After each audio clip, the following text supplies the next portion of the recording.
ગુજરાતમાં ગેરકાયદેસર રીતે વસવાટ કરતા તત્વો સામે પોલીસે ઓપરેશન ડેલ્ટા 1 હેઠળ અત્યાર સુધીનો સૌથી મોટો પ્રહાર કર્યો છે। અમદાવાદ પોલીસ કમિશનરના સીધા માર્ગદર્શન હેઠળ યોજાયેલી આ ખાસ ડ્રાઈવમાં મોટા પાયે ગેરકાયદેસર બાંગ્લાદેશી નાગરિકો ઝડપાયા છે। જી હા, શહેરમાં ગેરકાયદેસર વિદેશીઓને પકડવા ક્રાઇમ બ્રાન્ચ એસઓજી અને સ્થાનિક પોલીસની 29થી વધુ ટીમો મેદાનમાં ઉતરી ગઈ છે।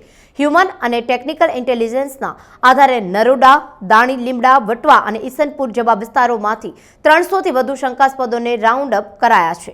ત્યારે 166 બાંગ્લાદેશીઓ હોવાનું સ્થાપિત નકલી ઓળખપત્રનો ખુલાસો થયો છે। સઘન પૂછપરછના અંતે 300માંથી 166 લોકો ગેરકાયદેસર રીતે રહેતા બાંગ્લાદેશી નાગરિક હોવાનું સ્થાપિત થયું છે।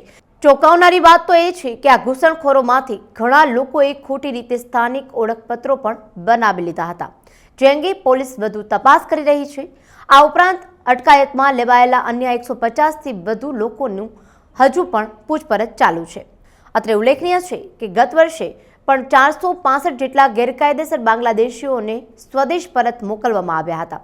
આ વખતે પણ પકડાયેલા તમામ 166 નાગરિકોને કાનૂની પ્રક્રિયા પૂર્ણ કરી ટૂંક સમયમાં જ ડિપોર્ટ કરવાની કાર્યવાહી હાથ ધરવામાં આવશે।